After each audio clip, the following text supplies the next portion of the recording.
Hi, this is Rob. Today we'll be talking about accessories for the Minolta SR-T 201 35mm film camera. These are accessories that were contemporary with the camera when it was new and were used with the camera for many years.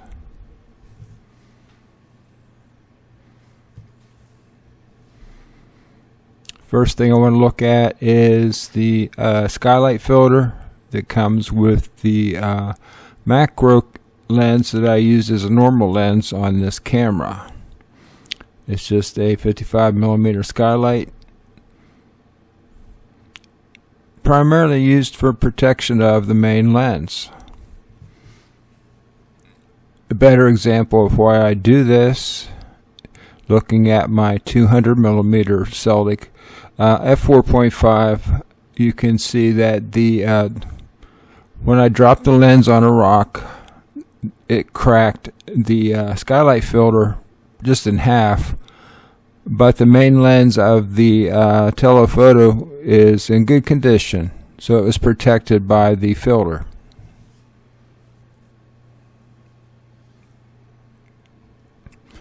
Here's some other lens filters that were used at the time. This is a polarizer. Good quality polarizer. They work by rotating them to get the best polarizing effect. You rotate them right on the end of the lens, and so they're built to be used that way.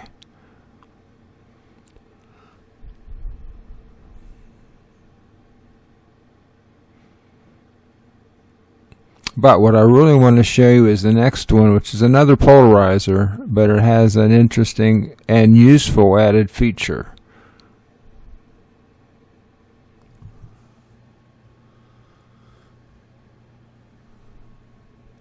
Yes, I like this one much better because it has a handle.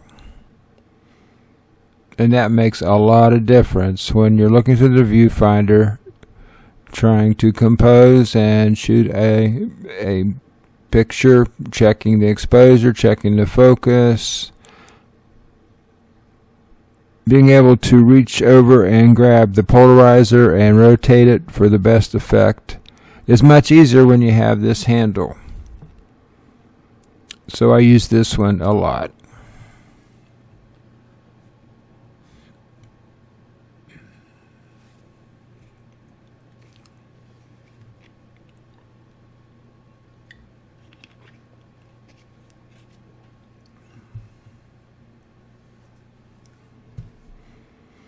Okay, one more filter I'd like to look at here.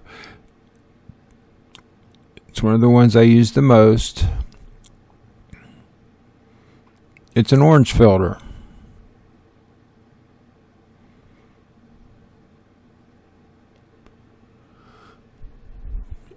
Use this with black and white film. It darkens the sky and improves the cloud effects for your landscape photos or anything that includes the sky. And I suppose it could be used with color film for special effects. I think I do have one shot that I will show someday that just is an orange lake because I use this filter. It really wasn't intended that way. Okay, the next accessory is very useful. It's a shutter release cable. The shutter release cable is useful to remove the vibration introduced when you press the shutter.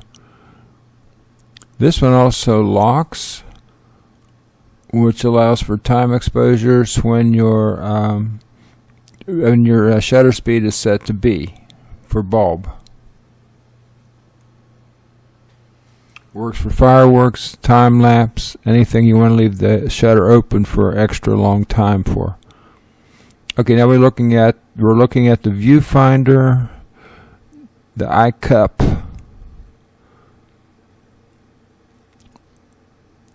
I don't think this one it was exactly made for the Minolta. I think it's a Canon brand, but it did fit around the outside of the viewfinder, and it worked well. Now I have to take it off to show the next accessory,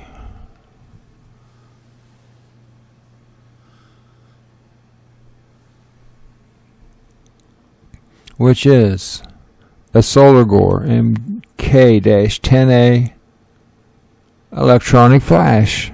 This is a big one. This throws a lot of light. It's very adjustable.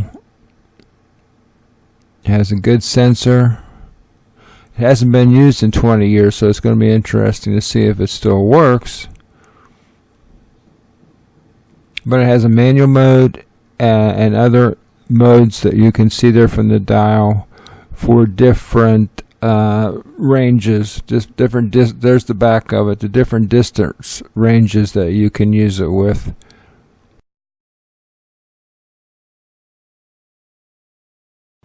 Makes this flash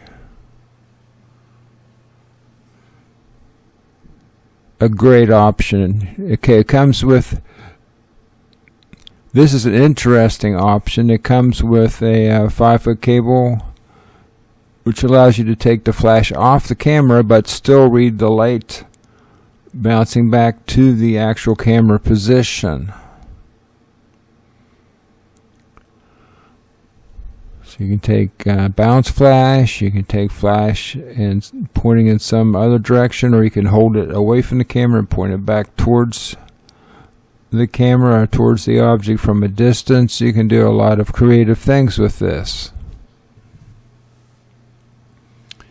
Yeah, you pull the sensor off of the flash, put it on the remote. Works just like it did on the flash.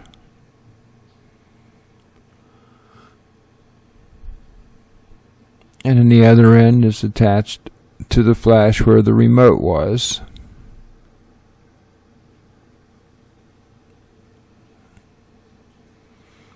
And then the remote sensor is attached to the hot shoe of your camera. So it reads the light at the camera, so it tells the flash how much light is needed to make the exposure that you want.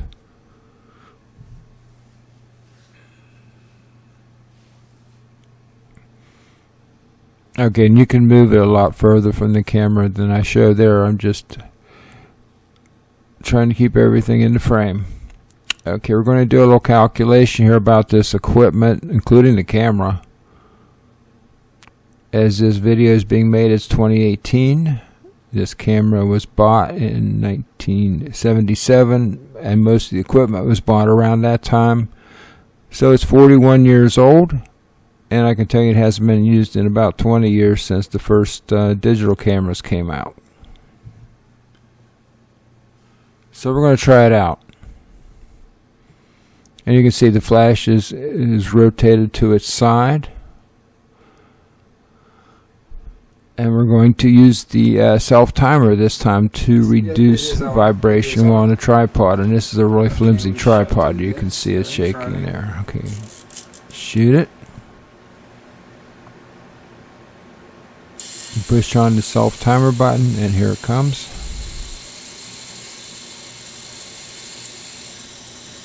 And nothing happened. You've got to cock the shutter on a film camera each time you'd like to take a picture. If you don't do that, you're not going to be taking a picture. Kind of spoiled from digital cameras here, I can see that. Now we're doing it. Go again.